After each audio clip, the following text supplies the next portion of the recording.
O momento que São Paulo vive hoje, nem precisa esperar o James Rodrigues, né? Essa é a grande verdade. São Paulo tá um time bem ajustado. O Dorival conseguiu realmente encaixar, né? Coisa que o Viga falou que o São Paulo ele não está conseguindo achar a posição. O Dorival já fez isso no São Paulo, já encaixou as peças, já sabe como ele pode utilizar e tirar o máximo de cada jogador em posição, que isso é muito importante, né? O treinador, às vezes, ele tem que olhar um pouco mais para os atletas e não querer só impor aquilo que ele acredita, né? Ver a característica. Eu vou confessar uma coisa aqui que eu conversei com o Dorival ali ainda no Flamengo, eu fui num jogo lá, e o Dorival me chamou depois do jogo, ele no Flamengo, e perguntou para mim o que eu achava, né? O que ele teria que fazer, porque eu trabalhei com o Dorival, e eu falei, Dorival, com esse elenco que você tem, você só não precisa atrapalhar, né? E foi isso, justamente isso que ele me falou. Ele falou, que eu tô deixando eles bem à vontade e mostrando um caminho que eles mesmos querem, entendeu? Eu não tô inventando nenhuma posição, eu vou botar os melhores, vou montar. Então, assim, tá faltando um pouco pro Sampaoli isso, entender, não a característica do Flamengo, mas entender os jogadores. Eu acho inadmissível deixar o Pedro nesse momento fora. O Flamengo que vem há muito tempo sem fazer gol, né? Vem jogando mal. Então, o Pedro, como eu falei, é um jogador de seleção brasileira, um jogador que veio da Copa do Mundo, e nesse momento que o Flamengo vive numa situação difícil, o Pedro, para mim, teria que estar jogando. Concordo. Mas você barraria quem? Cara, no momento agora, o Gabigol. Então você tira o Gabigol do time titular? No momento eu tiraria, né? É que não dá para falar assim como treinador, né? Porque... Pilhada, é muito difícil, né? Isso tem que estar no dia a dia, você tem que ver qual o jogador que está treinando bem, qual o jogador, às vezes, que está com vontade, porque não é só simplesmente... Eu digo sempre que a grande dificuldade de comentar é que muitas das vezes a gente comenta em cima dos 90 minutos, né? A gente não vê o dia do treinamento, às vezes o cara tá chegando atrasado no treino e às vezes o treinador tá optando por um jogador que na concepção, no dia a dia, o cara tá se empenhando mais, né? E aí a gente não entende às vezes uma escalação ou outra, mas nesse momento eu testaria um pouco o Pedro. Eu acho que o Gabigol tá saindo muito da área, né? E até porque para tentar suprir essa situação, eu tiraria, nesse momento, eu trocaria o Gabigol. Seria, para mim, uma situação mais tranquila. E a respeito do... Mas o que muita gente fala, inclusive eu, o Gabigol se movimenta mais que o Pedro. Tem isso, né? O Pedro marca menos, o Pedro busca menos o jogo, o Pedro pode ser o melhor finalizador. Será que isso também não faz falta? Ou essa falta de combate do Pedro? Porque dizem que foi até um dos motivos da crise entre os dois. Que o Sampaoli falou, você briga pouco, tem que brigar mais. Você acha que não? Você, como 9, acha que o Pedro hoje é melhor que o Gabigol? Não, como 9, sim. Como 9, sim. Como centroavante. Tanto que você mesmo acabou de falar. O Gabigol, ele sai mais da área, ele se movimenta mais. Ele... Hoje, marca mais. Pra se caracterizar... Então, o centroavante no futebol moderno agora que tem que marcar. O atacante ele tem que marcar é gol, entendeu? O Pedro é um cara que fica mais próximo da área, o Pedro é um cara da última bola. O Pedro hoje é o centroavante que o Flamengo tem. O Gabigol é um jogador mais de movimentação.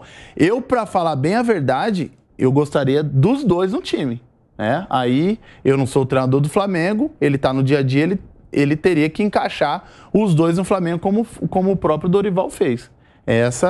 Hoje, se eu sou o treinador do Flamengo, eu jogo com Pedro e Gabigol. Pedro e Gabigol, não. Pedro e Bruno Henrique. Pedro e Gabigol. Então você bota os dois juntos? Põe os dois juntos. E aí você tira quem?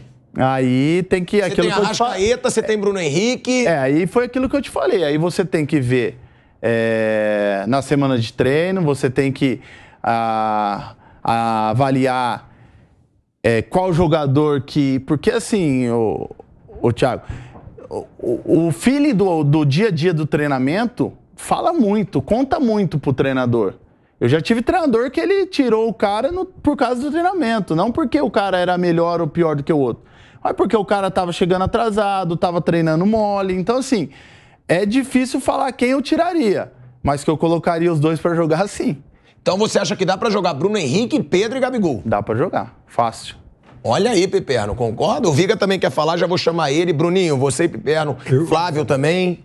uma coisa que um treinador tem que fazer quando ele tem um elenco com tantas alternativas é não deixar ninguém na zona de conforto. O Gabigol hoje está claramente na zona de conforto. E, sabe, você pode tirar em dois, 3 jogos, depois ele volta, o Pedro sai. E outra coisa, da mesma forma que ele deixa o Gabigol na zona de conforto, da forma como ele está rodando o elenco, ele deixa o Pedro pé da vida, porque o Pedro virou um jogador para 15 minutos finais. E às vezes nem isso. Aí o cara olha e fala, pô, pera lá, eu também sou atacante de Copa do Mundo, que negócio é esse? Eu não vou entrar no time? Então tem isso, ele tem que trabalhar com essas, sabe, com essas variáveis aí. Acho que qualquer formação é possível, dá para encaixar todo mundo, Gabigol, Bruno Henrique e Pedro. Por exemplo, uma coisa que dá Gabigol da direita para dentro, Bruno Henrique da esquerda para dentro, Pedro centralizado. É uma opção. Aí o treinador, se fosse usar, ele ia treinar, ver se é possível, se não é, se dá certo, se não dá. Seria a escalação da Alec Gol. Dá para fazer. Até isso não tem problema, que isso aí faz bastante tempo. Isso aí foi um papo lá em 2021 que eu tive com o Fernando Diniz num almoço, assim.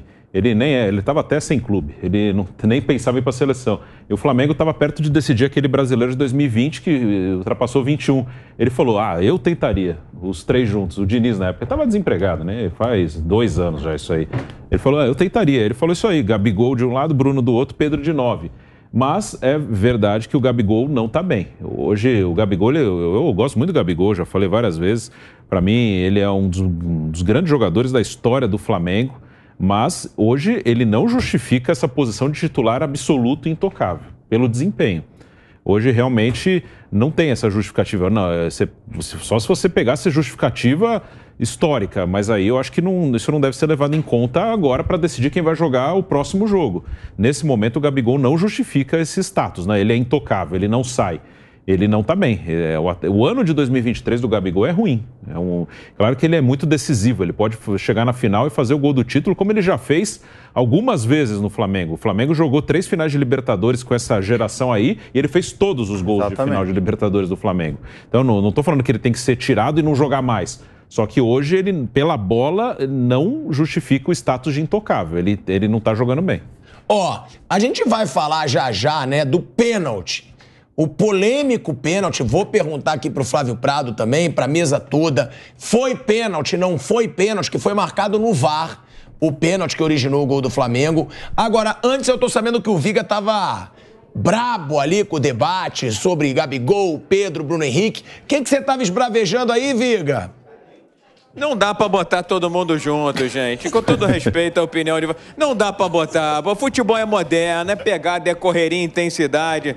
O Gabigol marca alguém, o Pedro marca alguém, o Bruno Henrique no máximo fecha ali a lateral porque sabe que é o Felipe Luiz. Porque se fosse o Ayrton Lucas, ele não ia vir até atrás não, porque sabe que existe uma deficiência na lateral esquerda. Tem 2 jogadores no Flamengo que merecem estátua, salário vitalício, abraço, faixa, beijo, o que quiserem. Gerson e Gabigol, os 2 precisam passar um tempo no banco de reservas para olhar, entender... Não, mas aí também você exagerou. O Gerson não merece estátua, não. O Gabigol merece. Sim, não. É porque ele faz parte da geração de 2019, aquela que, depois da geração de 81, foi a mais vitoriosa do Flamengo. O Gerson, ora tentam colocar ele como segundo volante, não dá certo. Ora tentam colocar ele pela esquerda, não dá certo. Ora tentam colocar ele pela direita, não dá certo. O Vitor Hugo tá voando mais do que ele. Então, eu acho que quer usar um pouco mais, quer jogar com 3 homens de frente, quer reeditar o quarteto, puxa ali 2 volantes, bota o Thiago Maia e Alan e Thiago Maia, eventualmente o Pulgar. Que atuação lamentável do Pulgar hoje, lamentável. Agora mesmo que eu não vou tomar banho desnudo com o clique do Vampeta em Copacabana. Agora mesmo que eu não vou dar. Agora, eu tô preocupado. Eu tô preocupado, porque o Flamengo já foi alvo de chacota, de cobrança, de piada, de meme, coisa e tal. Se jogar o futebol de hoje, perde para o São Paulo. Na fotografia de hoje, o São Paulo é favorito diante do Flamengo pelo futebol que vem jogando. Não pelo elenco e não pela capacidade que tem. Acho que não dá para botar essa rapaziada toda. E acho que Gabigol e Gerson poderiam dar um passeio no banco de reservas. Agora, sobre a sensibilidade do São Paulo, acho que ela não existe. Deve estar quebrado esse termômetro, porque a cada jogo é uma escalação diferente. Assim não dá, assim não pode. Já dizia o outro, viu, Pilhado? Ó, o Gerson, eu concordo, o Gabigol eu ainda penso muito, porque realmente eu acho que o Gabigol, uma hora não é possível que ele não vá voltar a ser o Gabigol. O Gerson eu falei, eu acho uma vergonha ele não ter sido afastado. Primeiro porque ele não tá jogando nada. Segundo é que ele deu um soco na cara do companheiro, quebrou o nariz do cara. Pra mim o Gerson nem ia pro jogo hoje, mas foi... Concordo com o Vigo, o Gerson voltou da França outro jogador. O Gerson, se ele fez uma ou duas grandes partidas, logo que o Sampaoli voltou, o Gerson fez 2 boas partidas que a gente falou, eita, será que o Sampaoli vai fazer o Gerson jogar? Porque ele estava jogando em 2019, mas depois não jogou nada de novo.